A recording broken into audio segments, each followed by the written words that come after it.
dollar bill. Get a little blow, becomes a pack of gum. Ready, 1, 2, bam, cash the check. Like that.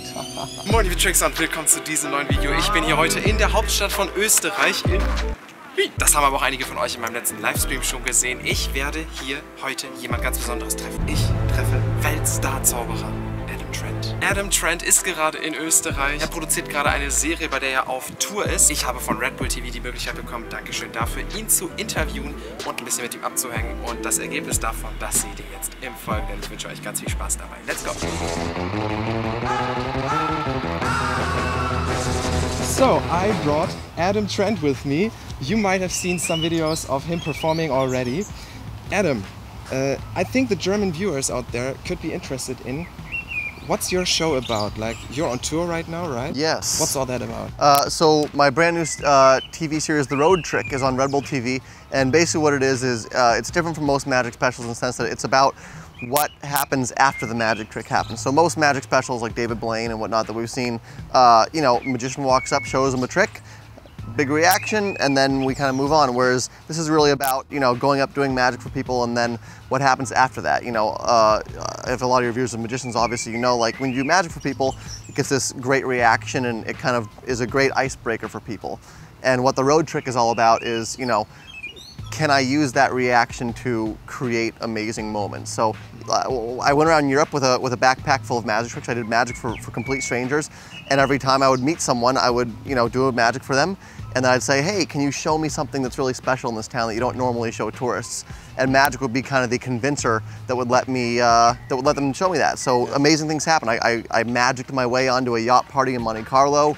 I got to go see the illegal part of the catacombs in Paris. In Switzerland, I convinced these guys using magic to take me up to the top of the Swiss Alps and jump off and paraglide. Okay.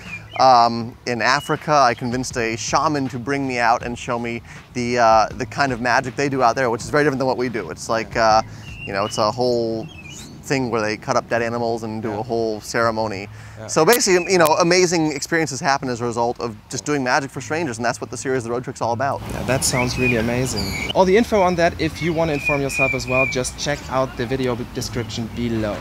But you talked about how you create magic after the magic, right? Yes. Like, how did you even get started? Like, how did you start with doing magic?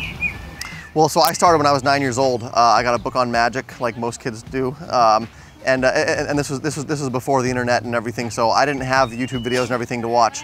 I just started reading a book, and I watched David Copperfield. I would watch those videos over and over, and just started practicing. I started doing kids' birthday party shows. I started doing little corporate events, and just did it my whole life. Kids' birthday shows, corporate events.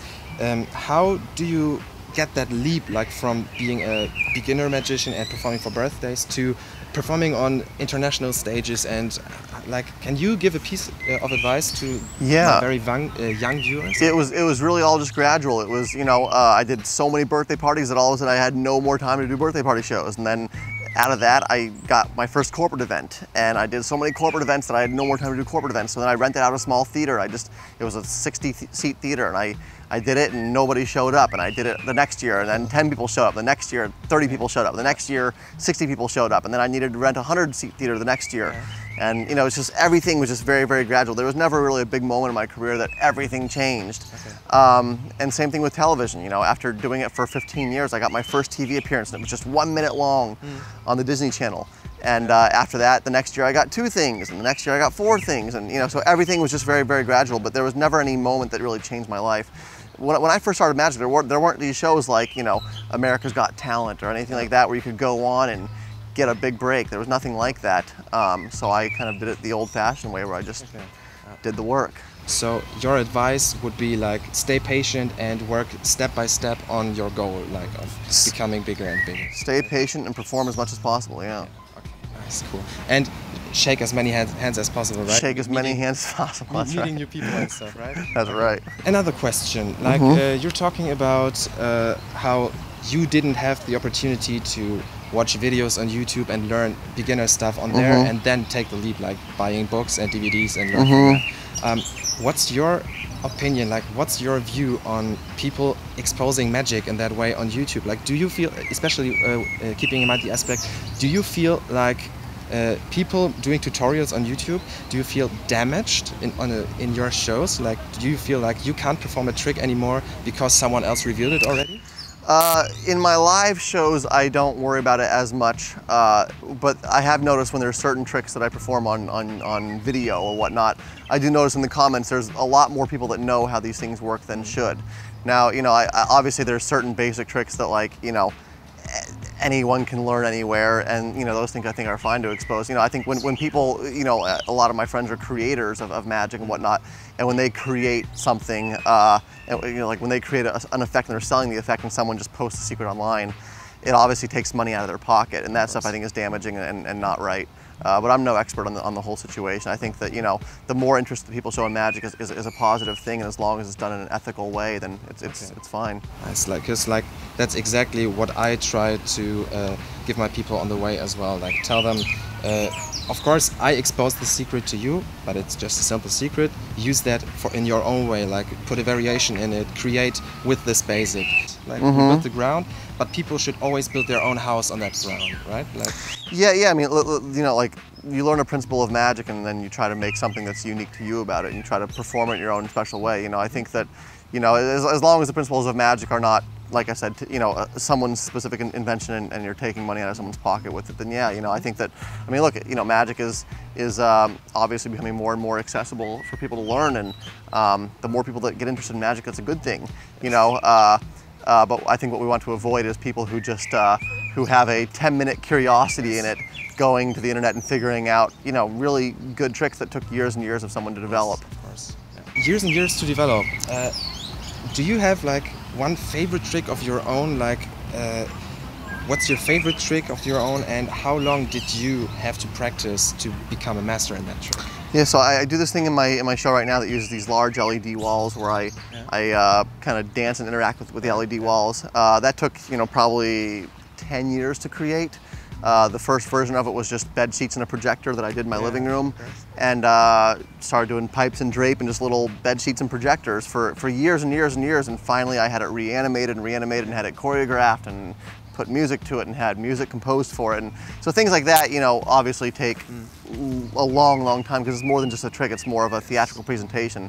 There's something else I do in my show right now where I put a GoPro on my head, and it's a live feed, and I basically go down in the audience and I say, I'm gonna let you see what I see when I pick a volunteer from the audience. I go down and you kind of see my hands, you know, like with the GoPro, and I pick an old guy from the audience, and the old guy stands up, and then the old guy rips off his face, and it's me.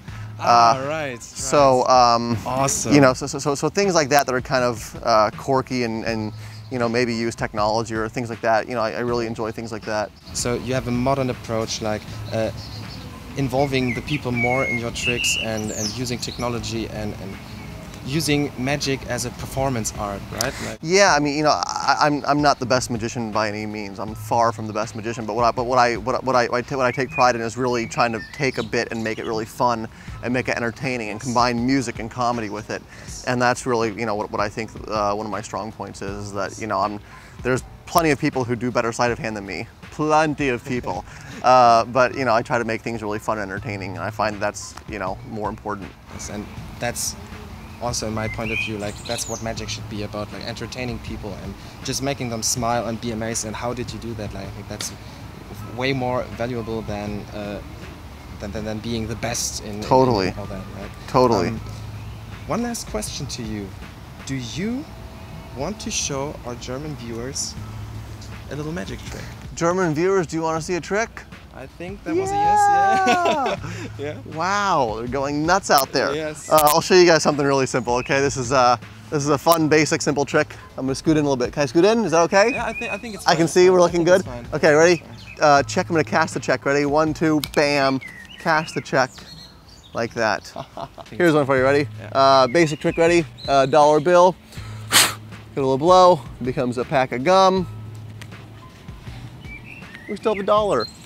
Ah. Oh, that's so awesome. Like, it's always those little tricks, right? Like, that catch them just for a few seconds, like that's to grab their attention. Well, that was really what I tried to do in the new TV series, The Road Trick, was, you know, to have little visual moments like that even people were like, I don't really want to see a trick. You're like, and they're like, oh, and you have their attention. So, you know, having a few nice little quick visuals like that, I found were really helpful. Awesome, that's awesome. Do you work with card tricks also? I do some card tricks. I mean, I think every magician does some card tricks. I'm not the best with cards by any means, and I don't put a lot of time into learning new card tricks. But you're not a kind of like card deck geek like that? No, yeah, this is what I've got, this is what I use. Okay. Regular old red bicycle pack. Of course. I never got into the whole, you know, here's this new deck of cards with the foil stamp and the crazy thing. Okay. But look, you know, everyone has their own things. It's just, it just wasn't for me. Is there anything else? Yeah, look, check out my new series, The Road Trick on RedbullTV. There's 10 episodes of it, 10 different countries in Europe. I go all around Europe and use magic as an icebreaker to create amazing, cool things. My Instagram, Adam Trent Magic, Twitter, Adam Trent Magic, Facebook, Adam Trent Magic. I'm getting better at posting videos on all that stuff, and you can, you know, kind of get a feel for some good old fun magic. Yeah, I saw a trick on your Instagram, like you had a Red Bull can, like it was stamped on the ground. Right. And you unstamped it. Yes. Like and you drank from it. That's right, yes. That's very, very cool. Little video clips. That's yeah. Really cool. You said magic as an icebreaker. You perform around Europe. You performed in Berlin as well, right? I did, yes. To you as a magician, do you think there's a difference in German viewers watching your tricks and Americans, for example? From the very small experience I had performing in Berlin, they seemed very skeptical when I said I was a magician.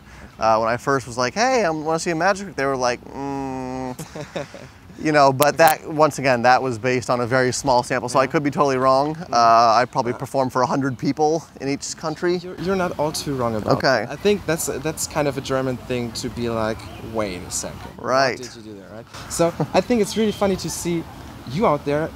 You're starting out with magic, you're beginners, and you have this problem of people saying to you like, you did this, you did that.